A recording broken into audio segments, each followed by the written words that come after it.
안녕하세요. 결혼한 지 8년 차, 7살 된 아들을 키우고 있는 40대 워킹맘입니다. 아니, 40대 이혼녀라고 해야겠네요. 이미 이혼한 남편과 어떻게 만났고, 어쩌다 사랑에 빠졌고 그런 이야기는 굳이 해서 뭐 하겠어요? 하지만 제가 어쩌다 이혼까지 하게 된 건지 이야기하려면 간단히 설명은 해야겠네요. 남편과 저를 이어준 사람은 다른 사람도 아니고 바로 저희 아버지세요. 저희 아버지는 자동차 부품을 생산하는 작은 회사를 운영하고 계시고 남편은 저희 아버지 회사의 직원 중 한 사람이었지요. 당시 제 나이는 33이었는데 저는 그게 결혼하기에 늦은 나이라고 생각하지 않았어요. 결혼에 대해 크게 생각이 있었던 것도 아니고요. 하지만 저희 아버지는 꽤나 조바심이 나셨던 모양입니다. 게다가 저보다 어린 사촌이 먼저 결혼해 딸을 낳았거든요. 그러면서 작은아버지가 완전 손녀바보가 되셨는데 저희 아버지는 그게 그렇게 부러우셨다네요. 그런 이야기를 하시면서 아버지가 괜찮은 사람 같다고 한번 만나보라며 제 남편과의 만남을 주선하셨으니 딸로서 싫다 소리를 어떻게 하겠어요? 내키진 않았지만 효도한다 생각하고 나갔던 자리였습니다. 그리고 나중에 알게 된 일이지만 남편은 남편대로 사장이 자기 딸을 만나보라 하니 엄청나게 부담스러웠대요. 남편도 저만큼이나 내성적인 성격이거든요. 그렇지만 남편도 거절할 만한 입장이 못 되었다고요. 그래서 사회생활한다 생각하고 나온 자리였답니다. 하지만 의외로 저희는 첫 만남부터 소위 삘이 통했어요. 일단 대화가 잘 통하니까 아무래도 시간 가는 줄 모르겠더라고요. 남편은 제가 사장딸이라고 얼마나 도도하고 콧대 높게 행동할지 궁금했다는데 의외로 털털한 제 성격이 마음에 들었다나요? 하긴 이런 이야기가 지금 다 무슨 소용이겠어요? 그냥 그런 좋은 시절도 있었다는 거예요. 사귄 지 1년 좀 넘어서 본격적으로 결혼 준비를 시작했는데 남편 집안은 저나 저희 아버지가 생각했던 것보다는 조금 더 안 좋았어요. 일단 아버님이 몇 년 전 돌아가셨더라고요. 이후로 어머님이 생계를 위해 동네 초등학교 앞에서 분식집을 시작하셨다는데 그게 아무래도 동네 장사라 그런 건지. 이야기를 들어보니까 당신 먹고 살 정도만 벌리는 눈치래요. 그리고 남편은 일남일녀 중 장남으로 아래로 2살 어린 여동생이 있었는데 여동생과는 교류가 거의 없다고 했습니다. 어머님과 남편이 하지 말라는 결혼을 기어이 한 뒤로 먼 지방에 가서 산다고 들었어요. 사정이 이렇다 보니 남편이 매달 어머님께 50만 원을 보내드리고 있었는데 이건 뭐 자기가 벌어서 드리는 건데 제가 뭐라고 할 게 못 되었지요. 사실 제가 더 신경이 쓰였던 건 매달 보내드리는 돈보다 남편이 모아놓은 돈이었어요. 사회생활을 좀 늦게 시작했다고는 해도 모아둔 돈이 당시 3천 정도밖에 없었거든요. 저는 한 5천은 있었어요. 2천 차이 가지고 뭘 그러냐 하실지도 모르겠지만 딱 봐도 시댁에선 그 어떤 지원도 기대할 수 없는 상황이었으니 2천이 고작 2천으로 안 보였다고 해야 할까요? 그런데 처음에 남편을 소개해준 사람이 저희 아버지셨잖아요. 아버지께서 이 상황은 당신이 책임을 져야겠다고 생각하신 건지 아니면 그저 하나뿐인 딸인 저에 대한 사랑 때문이셨는지 선뜻 집 문제는 해결해 주신다 하시대요. 제가 결혼할 때만 하더라도 여자가 집을 해가는 일이 흔한 일은 아니었는데 말이에요. 그래서 더욱더 감사했네요. 다만 세금 문제도 있고 해서 완전히 제 명의로 해주신 건 아니었고요. 일단은 아버지 명의로 되어 있지만 안에 싹 다 고쳐줄 테니 들어와서 살라고 하셨어요. 그렇게 저희는 비교적 남들보다 수월하게 결혼 생활을 시작할 수 있었습니다. 그리고 저는 임신을 하면서 다니던 회사를 그만두고 아버지 회사로 들어갔어요. 사실 저는 대학에서 미술을 전공하기도 했고 아버지 사업에는 크게 관심이 없었거든요. 그래서 다른 회사에 입사해 직장 생활을 하기 시작했지요. 그 점을 아버지는 늘 아쉬워하셨고요. 아버지는 저한테 회사를 물려주고 은퇴할 날만 기다리시던 분이셨으니까요. 그런데 막상 결혼을 하고 나니까 언제가 될지는 몰라도 임신이나 출산, 그리고 육아까지 이런저런 생각을 해보게 되네요. 그리고 솔직히 남의 회사를 눈치 보면서 다니느니 아버지 회사에서 일을 하는 게 낫겠더라고요. 그래서 아버지 회사로 이직을 했네요. 그런데 정말이지, 저희 아버지지만 정말 깐깐하신 분이셨어요. 특별 대우 같은 건 전혀 없었습니다. 출산 2달 전까지 남들하고 똑같이 9시부터 6시까지 근무했고, 출산 이후엔 친정어머니께 아이를 맡기고 일을 다녀야 했거든요. 월급도 남들 받는 만큼 받았고요. 정말이지, 실수라도 하는 날이면 다른 직원들 앞에서 호되게 욕을 먹기가 일쑤였지요. 그래도 이후로 저희 결혼 생활 자체만 놓고 보자면 아무 문제가 없었습니다.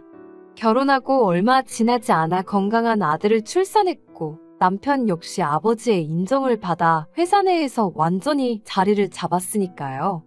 이대로라면 몇 년 후에는 아버지의 바람대로 저희 부부가 회사를 물려받을 수도 있는 상황이었네요. 그런데 저희 인생에 생각지도 못한 변수가 나타났으니 그건 그간 교류가 거의 없던 신우였습니다. 신우하고는 정말이지 그 일이 있기 전까지는 통틀어서 10번이나 봤을까 싶을 정도로 접점이 없었어요. 신우는 자기 시댁에 끔찍히 잘하는 사람이라서 늘 친정을 등한시했거든요. 그래서 명절에도 거의 얼굴을 비추는 법이 없었고, 어쩌다 어머님 생신 같은 날 만나게 되더라도 밥이나 한 끼 하는 정도였지요. 자기 오빠인 남편과도 사이가 대면대면해서 딱히 나누는 대화도 없었고요. 사실 저는 외동딸이라서 남편에게 여동생이 있다는 사실을 알았을 때 기대가 컸어요. 가능만 하다면 친자매처럼 가깝게 지내고 싶었으니까요. 하지만 남편도 그렇고 신우도 그렇고 그런 쪽으론 저에게 곁을 내주지 않으니 별 수가 없었지요. 그러다 남편과 신우가 급속도로 가까워진 계기가 있었으니 그건 바로 신우의 이혼이었습니다. 살갑지 못한 신우로 인해 어머님은 걸핏하면 저에게 연락을 해서 이런저런 이야기를 하시길 좋아하셨어요. 그리고 그날도 회사에서 일을 하고 있는데 어머님께 전화가 오대요. 안 받으면 받을 때까지 하실게 뻔했으니 전화를 받았습니다. 그런데 어머님이 전화기에 대고 거의 곡소리를 하시는 거예요. 이어진 이야기는 충격적이었습니다. 신우가 이혼을 했다는 거예요. 신우하고 제가 친한 사이는 아니었지만 그래도 그런 일이 생겼다고 하니 당연히 놀랄 수밖에 없었지요. 어머님이 하시는 말씀이 신우 남편이 동네 여자랑 바람을 폈다대요. 심지어 한번 실수를 하고 그런 게 아니고 아주 살림집까지 차려놓고 있었다고요. 그리고는 더 어이가 없었던 건 바람피다 걸린 주제에 오히려 적반하장으로 차라리 잘 됐다며 이참에 깨끗이 헤어지자 그러더랍니다. 양육권이고 친권이고 다 포기할 테니까 자기 좀 놔달라고 했다나. 하지만 신우는 신우대로 애가 이렇게 어린데 자기 혼자 어떻게 아빠 없이 키우냐고 이혼만큼은 못한다고 버텼던 모양이에요. 그래도 결국은 한쪽이 죽어도 같이 못 살겠다고 하니까 별 수 있었겠어요? 결국 위자료 2천만 원인가 받고 이혼했다고요. 신우의 이혼 소식이 남편 귀에 들어간 이후로 남편은 하루가 멀다 하고 신우한테 전화를 해대기 시작했어요. 그리고 그 통화 내용을 듣고 있으니 솔직히 지들이 언제부터 친했다고 저러냐 싶을 정도로 가관도 아니었습니다. 잠은 잘 잤냐? 밥은 먹었냐? 오늘은 어디 갈 거냐? 먹고 싶은 건 없냐? 아주 누가 보면 몇 년째 못 보고 산 애틋한 연인이라고 착각을 할 정도였다니까요. 그런데 신우가 어머님 사시는 집으로 들어오게 되면서 그 상황은 더 눈꼴시게 변했습니다. 저희 집에서 시댁까지는 1시간, 회사에서는 30분 정도 걸리는데요. 그래서인가 신우가 시댁으로 들어온 이후로부터 남편이 아주 하루가 멀다 하고 시댁에 가대요. 이것도 정말이지. 저희 남편 퇴근하고 나면 어디 잠깐 하다못해 마트에 들리는 것도 엄청 싫어하거든요. 그러니까 더 어이가 없었다니까요. 게다가 남편이 하루는 저한테 어머님한테 보내드리는 용돈을 50만 원에서 80만 원으로 올려드리재요. 갑작스러운 말에 왜 그러냐고 물었습니다. 그러니까 어머님 혼자 분식집에서 신우하고 시조카를 어떻게 먹여 살리냐고 그래요. 그래서 제가 어머님이 왜 신우를 먹여 살려?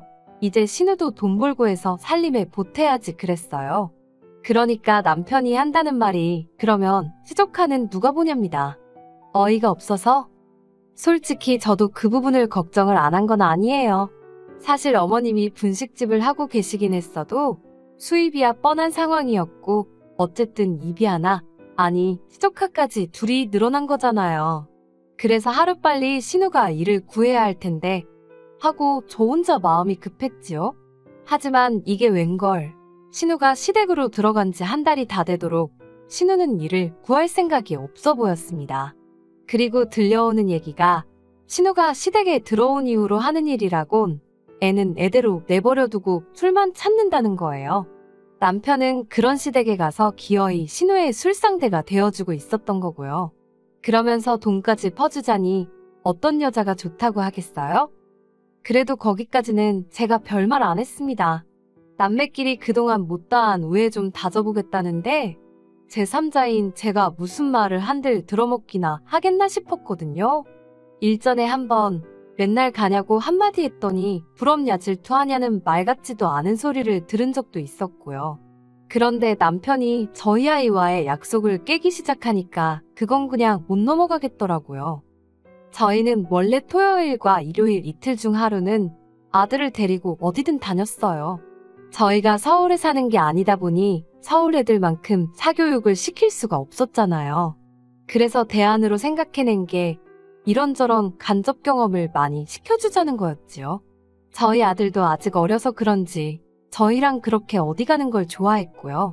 그런데 언젠가부터 걸핏하면 신혼에서 술을 떡이 들 때까지 마시고 오더니 그 여파가 주말까지 가더라고요. 그래서 다음 주에 가면 안 되냐, 그냥 동네 카페나 가면 안 되냐 하고 이리저리 빠져나갈 궁리만 하던데.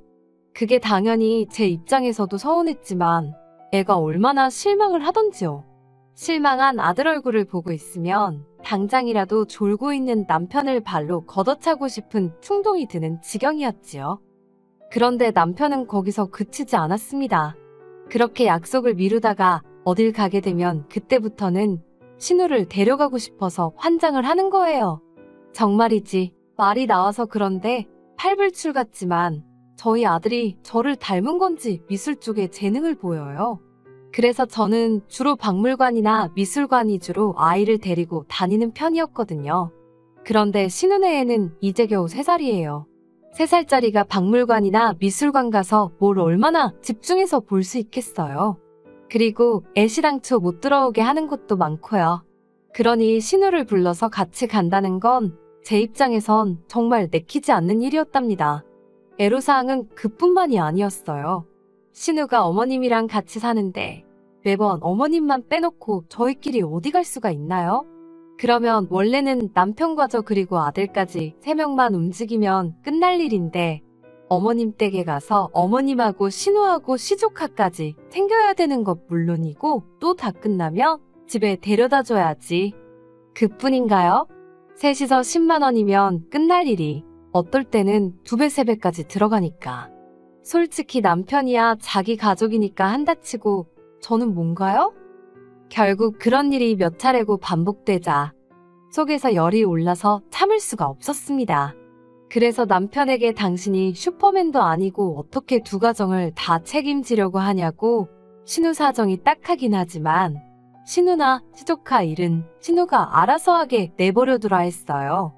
그러자 남편이 저더러 아무리 신우랑 저랑 피 한 방울 안 섞였다지만 같은 여자로서 너무 매정한 거 아니냐입니다. 그러면서 저더러 너도 엄마면서 아빠 없이 자랄 시조카가 불쌍하지도 않냐는 거예요. 자기는 하루가 멀다 하고 시조카가 눈에 밟혀 미치겠다나요. 그리더니 급기야 남편은 전혀 예상치 못했던 폭탄 발언을 했습니다. 다음 달이라도 당장 신우를 저희 집으로 데리고 오겠다는 거예요. 그리고는 저희 아들을 유치원에 보내는 대신 신우에게 맡기고 유치원비는 신우에게 줘야겠다나요. 그러면 신우는 용돈을 벌어서 좋고 동시에 저희는 믿을 만한 사람한테 아이를 맡기니 안심할 수 있어서 좋지 않냐며. 상황이 그렇게 돌아가니까 저도 말이 막 나가대요. 신우 뭘 보고 우리 애를 맡기냐고 소리를 질렀어요. 제대로 된 학위가 있기를 하냐, 그렇다고 뭐 하다못해 음식이라도 잘하냐고요. 그리고는 그렇게 신우가 눈에 밟혀 환장하겠으면 아예 당신이 시댁에 가서 살라 했어요. 가서 맨날 술이나 같이 퍼마시고 시조카도 키워주고 그러라 했지요. 그렇게 퍼붓고 나서도 한동안 분이 안 풀려서 죽는 줄 알았다니까요. 그런데도 남편은 제가 하는 말이 그냥 하는 소린 줄 알았나 봅니다. 그렇게 다투고 얼마 지나지 않았던 어느 날이었어요. 대뜸 전화를 해서는 저더러 작은 방을 치워놓으라대요. 이따 오후에 신우가 이사를 올 거라면서요. 이사? 무슨 이사? 무슨 소리를 하는 거냐니까 자기가 저번에 이야기하지 않았냐면서 진짜 같이 살기로 했답니다. 진짜 정신이 나가기라도 한 건지 저한테 대놓고 통보를 하더군요. 제가 남편더러 신우만 들어왔단 보라고. 그날로 당신과 나는 끝이라고 했어요. 그런데 몇 시간이나 지났을까 누군가 초인종을 눌러다가 보니 신우가 정말로 시조카를 데리고 왔더군요. 짐도 바리바리 싸들고 말이에요. 거기다 어머님은 왜 따라오신 건지. 마음 같아선 당연히 문도 열어주고 싶지 않았지만 어머님도 계시니 어쩌겠어요. 일단 현관문은 열어줬네요. 그리고 정말이지 까놓고 말해서 신우가 성질머리가 못 되쳐먹기라도 했다면 모르겠는데 저희 신우는 단순하고 멍청하지 성품이 나쁜 건 아니거든요. 그렇게 어색하게 거실에 셋이 모여 앉았습니다. 신우가 저더러 자기는 어느 방 쓰면 되는 거냐고 묻대요. 그래서 제가 신우에게 사실 오빠랑 나랑 상의가 안 된 부분이라고 나는 아가씨가 여기서 사는 게 불편하다고 솔직히 말했습니다. 그랬더니 신우가 정말 진심으로 당황한 얼굴로 저를 보더니 자긴 몰랐다면서 미안하다고 하는 거예요. 제가 다 아는 줄 알았다고요. 신우가 미안해하니까 저도 마음이 불편하고 안 좋았지요. 그런데 어이가 없었던 건 어머님의 반응이었습니다. 어머님이 대뜸하시는 소리가 상의는 안 했어도 당신 아들이 이 집안의 가장 아니냐며 저더러 당신 아들이 하는 말에 가타부타 토달고 없다고 당신 아들이 하라는 대로 하라며 역성을 내시는 거예요. 어머님이 평소에 당신 아들이 최고다 어쩌다 그런 말씀을 가끔 하시긴 했어도 그냥 아들 가진 어머니들이 노상하는 말이라고 생각하고 말았는데 가장 어쩌고 하면서 말을 들어라 마라 하시는 걸 보고 있으니 정신이 딱 들더라고요. 그리고 그때 남편이 들어왔어요. 제가 남편더러 얘기는 이따 하자고 일단은 신우랑 어머님부터 어서 댁에 모셔다 드리라 했지요. 그러니까 남편이 저더러 자기 말이 웃음냐입니다. 그리고는 갑자기 저더러 진짜 피도 눈물도 없냐면서 가족끼리 좀 돕고 살자는데 그게 그렇게 마음에 안 드냐고 혼자분에 못 이겨서 악을 쓰는 거예요. 그런데 그 모습을 보니까 완전 제정신이 아니구나 싶대요. 같이 소리를 질러봤자 똑같은 사람밖에 안 되겠다 싶어서 남편에게 이 집이 누구 집인지나 알고 지금 큰 소리를 내냐고 조근조근 따져 물었습니다. 그러자 어머님이 당신 아들이 네 애비 밑에서 개같이 일을 하는데 이제 와서 집 해준 걸로 생색이냐입니다. 어이가 없어서 누가 보면 돈 안 받고 일한 줄 알겠다고 입 조심하시라 했네요. 그러자 제 말 버릇 좀 보라며 당신 쓰러지신다고 뒷목 잡으시는데 사람이 생각보다 쉽게 안 쓰러지거든요. 그래서 어머님더러 쇼하실 거면 나가서 하시라고 하나도 안 궁금하다고 쏘아붙여버렸네요. 저한테 그런 거 씨알도 안 먹힌다고요. 이후로는 뭐 지리한 싸움이었지요. 결국 이혼하자는 말이 나왔는데 남편이 재산의 절반을 달라는 헛소리를 해대더라고요. 그래서 결국 제가 소송을 걸었는데 남편이 다시 항소를 하고 그래도 결국 제가 엄마이기도 하고 경제력도 있다 보니 양육권은 제 손에 들어왔어요. 그리고 위자료는 솔직히 변호사 수임료 정리하고 나니까 남는 것도 없을 만큼 조금 받았습니다. 그래도 제가 이겼다는 게 중요한 거 아니겠어요? 아, 이후로 남편은 회사를 나갔습니다. 이직은 글쎄요. 저희 아버지가 그래도 이 바닥에서 입김이 조금 세시거든요. 당분간은 쉽지 않을 거예요. 그리고 저희 아버지는 저한테 많이 미안해하십니다. 저런 놈인지 모르셨다고요. 그런데 뭐 몇 년을 같이 산 저도 몰랐으니까요. 이제 저에게는 단 한 가지의 목표만이 있을 뿐입니다. 아들에게 부끄럽지 않은 어머니가 되는 거죠. 힘들었던 시간은 잊고 열심히 제 힘으로 살아볼 생각입니다. 그러면 또 좋은 날이 올 테니까요.